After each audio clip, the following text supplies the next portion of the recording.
Salut tout le monde, donc aujourd'hui on se retrouve dans une nouvelle vidéo.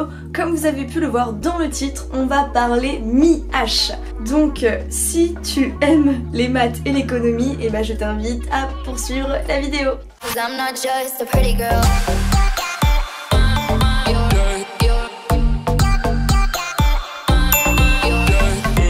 Donc tout d'abord, si tu n'as pas déjà vu ma vidéo sur la L1 MIH, je t'invite à aller la voir. Je mettrai le lien en barre de commentaires parce que j'introduis en fait ce qu'est la filière MIH. Sinon, je souhaitais revenir sur certaines petites choses que j'ai pu dire dans ma vidéo telles que... qui n'étaient pas vraies. En anglais, on va avoir de l'anglais approfondi et de la technique d'expression. La technique d'expression, c'est pas de l'anglais, en fait c'est du français. C'est une matière où on va faire des exposés en français, on va étudier des textes et tout ça, donc c'est tout simplement pour perfectionner notre français. Donc je vous avais bien dit que cette filière était assez générale. Dans ma précédente vidéo, j'avais parlé de la L1 et du coup, cette année, je vais vous parler de la L2 parce qu'en effet, là j'ai fait ma L2, j'ai fini mes examens et du coup je voulais vous introduire un petit peu parce que vous êtes beaucoup et je pensais pas que ça allait autant vous intéresser. Depuis que j'ai fait ma vidéo l'année dernière, j'ai reçu énormément de messages et encore actuellement, que ce soit par mail ou par Instagram, même si je vous le dis maintenant, je préfère que vous me contactiez sur Instagram, je réponds beaucoup plus rapidement que par mail.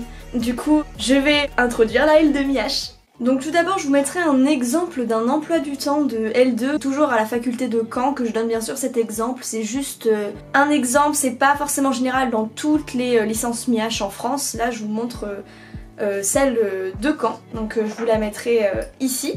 Et du coup, comme vous allez pouvoir le constater, il y a quand même pas mal d'heures, j'ai la petite feuille devant moi, il y a quand même pas mal d'heures, surtout au premier semestre, c'est ça qui est entre autres le plus difficile parce que on est à environ 30 heures de cours par semaine, donc c'est pas comme dans la plupart des facs où on est à 15 heures de cours par semaine. Là on est vraiment au taquet.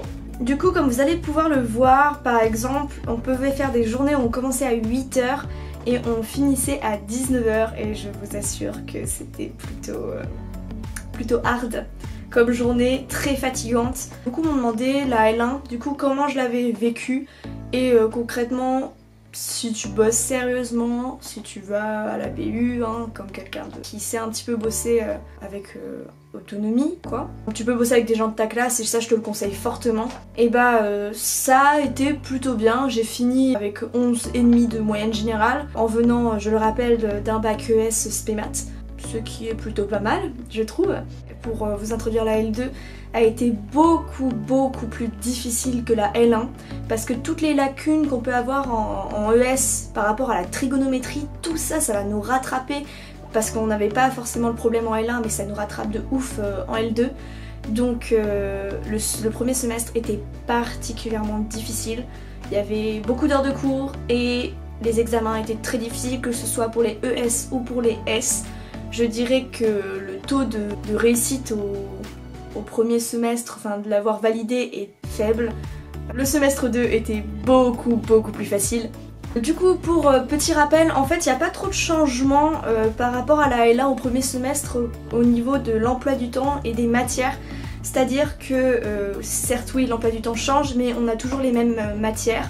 On a toujours les maths en vue d'application, de l'analyse quoi. On a de l'algèbre et on a de la probabilité, ça c'est les 3 matières en mathématiques du premier semestre. Ensuite en économie on a toujours de l'éco contemporaine et de la macro. Et on a en informatique, on passe sur de l'algorithme, et c'est-à-dire qu'en fait c'est faire de l'informatique à l'écrit. Pour vous dire concrètement, c'était je pense le truc le plus difficile. Si t'es pas forcément intéressé par l'informatique en général, c'est bof quoi. Il n'empêche, je veux pas le cacher, comment ils sont désespérés dans cette matière. Pour vous dire, on a le droit à notre cours lors du CC, et même avec notre cours, les notes sont catastrophiques. Dans tous les gens de la promo, j'en ai pas entendu, de ceux que je connais, qui ont eu au-dessus de 10 à l'écrit d'algorithme. Mais encore une fois, ça c'est parce que ça ne me plaisait pas forcément et que je ne vais pas le cacher que j'étais en train de dessiner dans cette matière.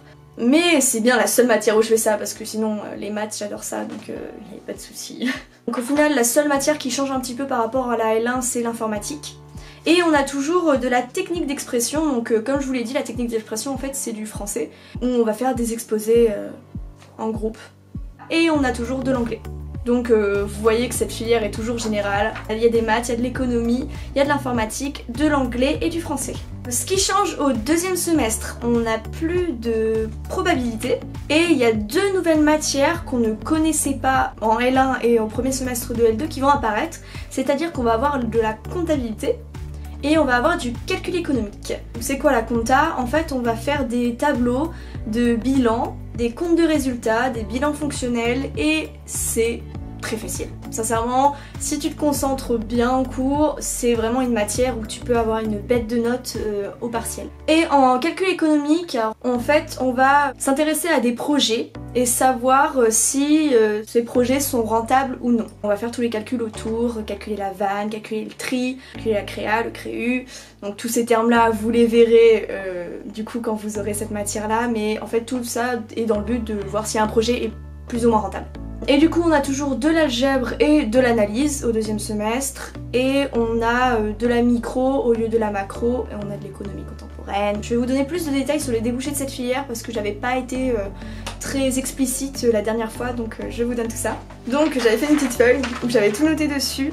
Donc dans les débouchés on a les métiers du management, de la banque assurance, des statistiques, du data mining, je ne sais pas ce que c'est mais c'est en lien avec l'informatique. Enfin, on a l'enseignement dans les métiers, il y a la carrière universitaire, il y a le professorat des écoles, on peut passer donc le CAPES ou le CRPE, concours au recrutement professeur des écoles que je veux passer. Comme je vous ai dit, il y a les métiers du management, donc on peut passer un master IAE qui est dans les opérations, les ressources humaines, le commerce. Ensuite, dans les métiers de statisticien, on peut faire un master de statistique, un master en informatique et un master marketing. On peut du coup également faire un métier dans le banque et assurance et on peut passer du coup un master métier de la banque et assurance, donc soit un IUP banque assurance. On peut passer un master analyse financière, qui fait référence à Paris Dauphine, qui est une grande école qui prend, on va dire, les premiers de promo, qui est accessible à la fin de la L2.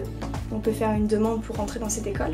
Et il y a aussi un master en actuariat, donc dans l'assurance. Et enfin, dans l'enseignement, on peut faire un master orienté en statistique, en économie, enfin dans toutes les matières que vous souhaitez, tout dépend ce que vous voulez enseigner. Et il y a le master dans l'enseignement, professeur des écoles, ou le CAPES, mais dans l'idéal, si vous voulez passer le CAPES, donc c'est pour enseigner au second degré, donc au collège et au lycée, il est conseillé de passer du coup plutôt en licence maths direct plutôt que rester en MIH. Vu le nombre de questions que vous me posez, j'ai décidé de faire une FAQ sur la MIH. Donc posez-moi toutes les questions que vous souhaitez en barre de commentaires. Je ferai incessamment sous peu du coup une FAQ pour répondre à toutes vos questions et en plus aux questions qui me sont le plus généralement posées.